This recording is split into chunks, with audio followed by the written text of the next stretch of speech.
Hey, what's up, you guys? Let's make some arepas. So, it's a pretty simple recipe. It's hard to mess up. There's three main ingredients.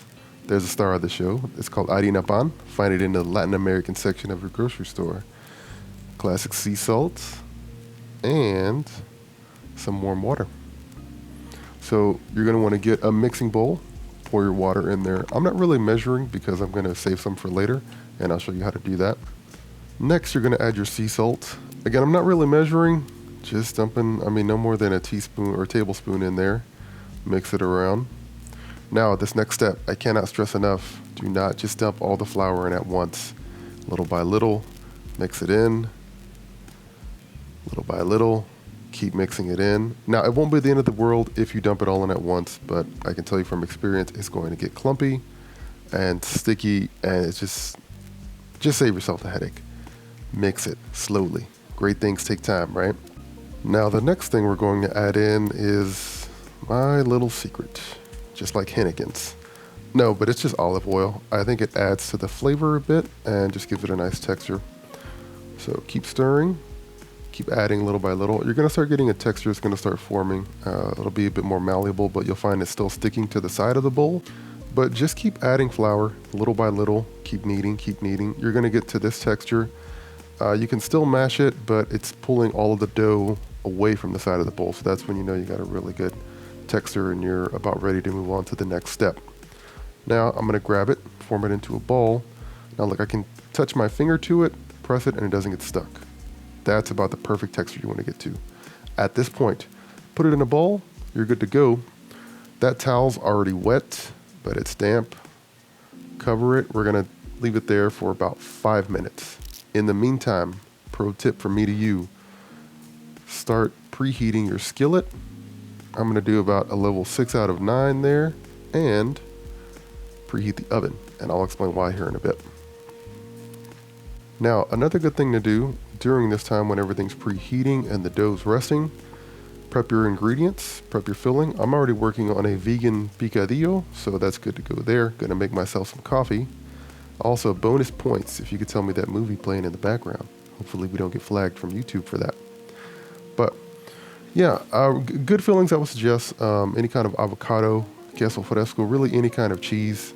Sometimes we just do butter, salt and pepper and cheese, and that's it. But feel free to stuff them with anything. That's what's nice about these, and make them how you want. Okay, time's coming down, so let's check on our dough. Again, put my finger test, and it doesn't stick. So you want that texture, we're good to go. Pro tip from me to you, have your hands wet. It makes them easier to form. Now grab them. You're gonna play with this ratio depending on how big you want these arepas. Sometimes you can make arepitas, very small ones. Sometimes you want them a bit bigger. I grabbed a piece of garlic there to give you some reference of how big I made this one. Now you're gonna wanna form them into a ball and then press them into discs. I cannot stress enough. Press them.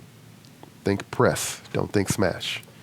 Now I'm using my fingers to kind of touch up the edges. Again, you don't want any cracks in there.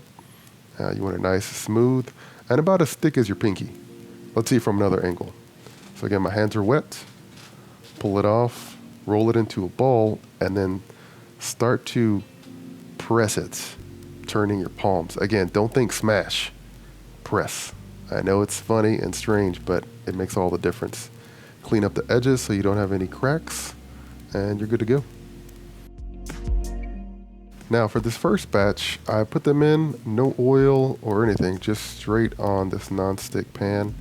Some people will put oil. I'm going to show you that in the next batch, but really, it's really hard to mess these up, and these are going to go on about medium-high heat, 3 to 4 minutes, maybe even 5 minutes aside. It depends on, of course, your skillet, your stove, how thick you made it, how you like it. But these are going to be on for about 4 to 5 minutes aside. Then they're going to make their way into the oven, and I'll explain that in a bit. So let's flip these. All right, so the oven part, some people like their dough on the inside cooked a little bit more, so they will, oh, nice cameo there. So after cooking on both sides, they'll stick them in the oven for about 10 to 15 minutes. Totally your preference, do whatever works for you and whatever you like.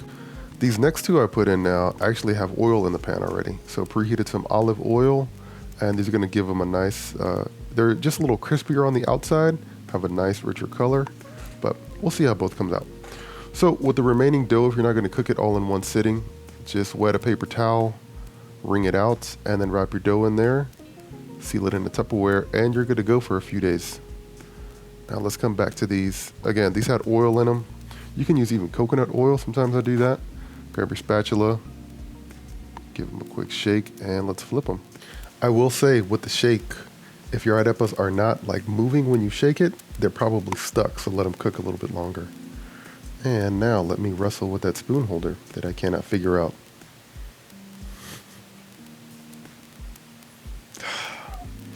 Now, these are the ones I pulled out of the oven, the original ones with no oil. Nice firm texture. Gonna cut into these. Again, this was about 10 minutes aside in the oven at 350. That's totally optional. You don't have to do that, but some people like the inside cooked a bit more. So when they're cool enough to handle, be very careful with the knife. Nice serrated knife. Do not give yourself avocado fingers. That's a real thing. Please be safe. So it's going to be pretty steaming hot when you open it up. Now let's go back to check on our fried ones.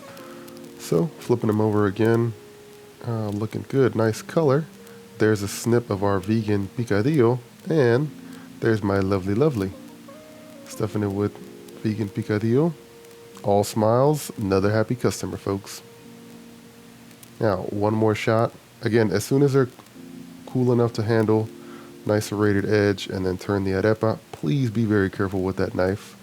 I'm just getting mine with butter, vegan picadillo, and of course topping it with some vegan cheese. Voila. But really, get creative, have fun. Really, anything that you would take to the dinner table, you can stuff the arepa with it. Again, my go-to is always queso fresco, butter, eggs, potatoes, anything you got, I promise it will come out delicious. So, hope you like this recipe. There may be more to come. We'll see with the channel, but like, subscribe, and as always, I'll see you guys next time. Peace.